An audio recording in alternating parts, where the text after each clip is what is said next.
Bueno, Caral fue ocupado por casi 1000 años y no siempre fue desde el principio como se vio luego.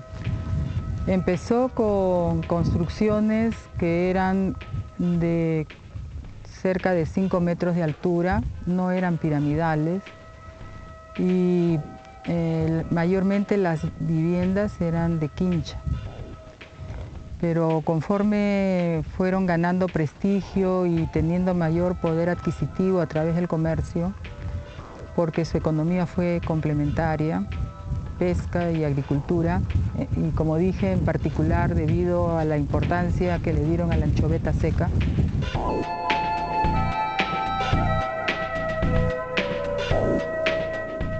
Tuvieron una producción de conocimientos muy variada en aspectos de arquitectura, en el diseño de esta ciudad, en ingeniería estructural, las plataformas de los edificios piramidales tienen muros imponentes de piedra, pero realmente el depósito de estas plataformas son especiales, están hechos a base de bolsas denominadas chicras, cubiertas de piedras que contienen a todo ese material que permitía elevar el edificio en esa estructura piramidal. Y esa es una técnica para mitigar los efectos de los sismos que ellos aprendieron a través del tiempo. Es una técnica sismo resistente.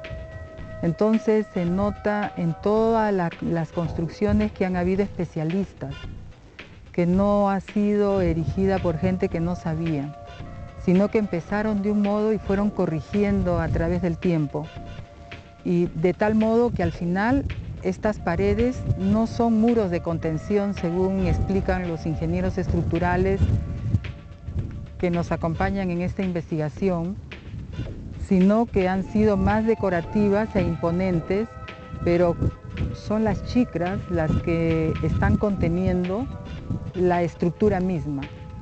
Y entonces ahora para los conservadores, arquitectos, arqueólogos, porque somos un equipo multidisciplinario, el desafío es cómo lograr que estas estructuras también se preserven y puedan ser apreciadas por las generaciones venideras.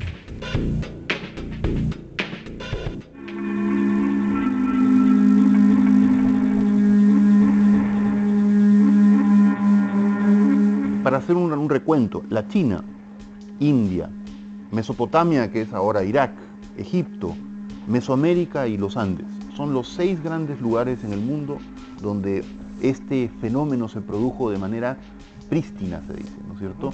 Casi todas esas zonas ahora son países en desarrollo, no son países del primer mundo. Yo creo que eso parte hay varios factores causales, ¿no? Pero uno importante a tomar en cuenta es el hecho de que la civilización es la capacidad que tuvo un pueblo, el desarrollo civilizatorio, de transformar sus condiciones de existencia material, que normalmente eran dificultosas. No habría una agricultura fácil, no habría una ganadería fácil. Entonces tienen que transformar todo, darle la vuelta al medio ambiente para poder lograr eso. Y eso es la civilización. Transforman las piedras en esculturas, transforman los desiertos en jardines, etc.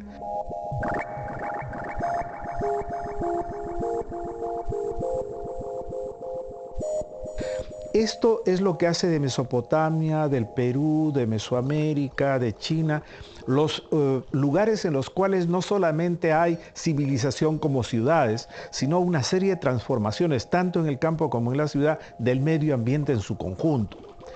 Este proceso ha ido acompañado de un progresivo desarrollo en todo el mundo de una tecnología diferente, en donde las condiciones de operación sobre el medio ambiente ya no están tanto en la capacidad que tiene cada quien de resolver sus problemas concretos, sino el de utilizar recursos tecnológicos altamente eficientes para intervenir sobre la naturaleza. Esto uniformiza a los diversos países del mundo y beneficia en consecuencia a aquellos en donde la aplicación de esos recursos es mucho más simple, mucho más fácil, más eficiente. En cambio, en aquellos lugares donde surgió la civilización, que son difíciles, son territorios montañosos, son territorios con poca agua o exceso de agua, etcétera, que fueron los que dieron origen a la transformación civilizatoria, ahora tienen más dificultades porque no tienen la riqueza natural fácil, por decirlo entre comillas, que ahora con la tecnología se pueden elevar.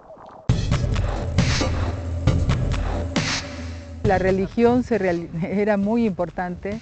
Como dije, había muchas ceremonias que se realizaban periódicamente, pero no eran ellas de modo aislado, sino que formaban parte de actividades más integrales, como por ejemplo reunir a la población para limpiar las acequias o los canales.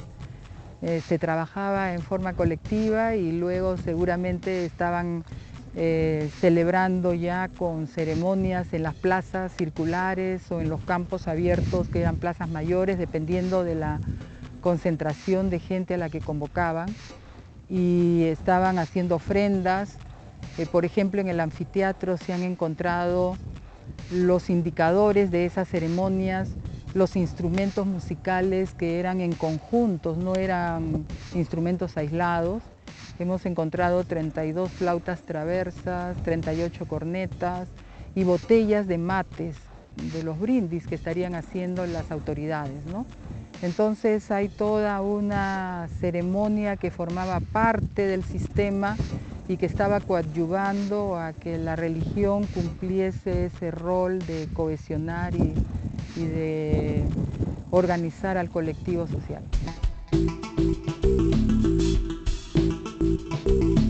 ¿Podemos rápidamente contestar a cómo se generó la civilización? El paso civilizatorio hace que aparezcan grandes monumentos, grandes edificios, grandes ciudades y que el campo adquiera un volumen increíble de innovaciones. Eso hace que las civilizaciones sean realmente objetos de mirar. Ahora, son objetos en los cuales se aprende muchísimo de la capacidad de imaginación de las gentes y demás. Pero hay otras variables. Una variable importante es qué cosa es lo que se aloja dentro de estas civilizaciones como explicación que la gente tiene de las condiciones, de sus condiciones de existencia. Todo esto es el mundo de la ideología, todo esto es el mundo de las creencias.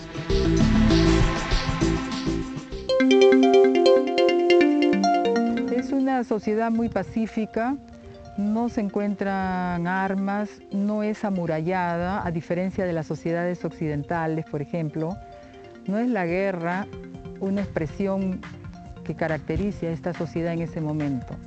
En esa etapa del desarrollo, como dije, es la religión el instrumento de cohesión, y también si te portas mal, te va a ir mal.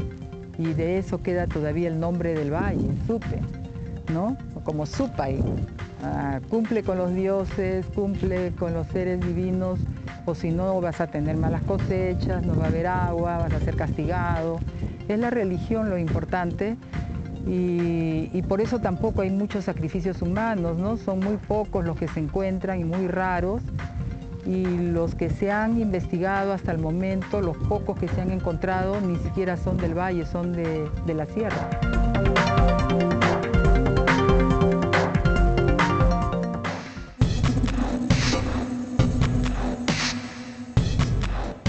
Christoph, ¿qué pasó? ¿Qué pasó más o menos entre el año 1000, el año 500, ¿no es cierto? Ocurre justamente en el proceso. Cuando se deja de construir carales, paraísos, bandurrias. Y eso es interesante porque, para no hacerlo largo, parece que esta gran tradición que dura varios siglos, miles de años, ¿no?, queda abandonada cuando entramos en la época Chavín. Y me llama muchísimo la atención porque esta época a su vez termina con otra época muy importante, época justamente de post-Chavín ocaso, donde en las evidencias del proceso aparece violencia institucionalizada. cultura guerrera, que tiene algunos tímidos antecedentes en Sechín, por ejemplo, en el precerámico, pero ahí no hay nada contundente, no tenemos el registro armas, hasta esta época.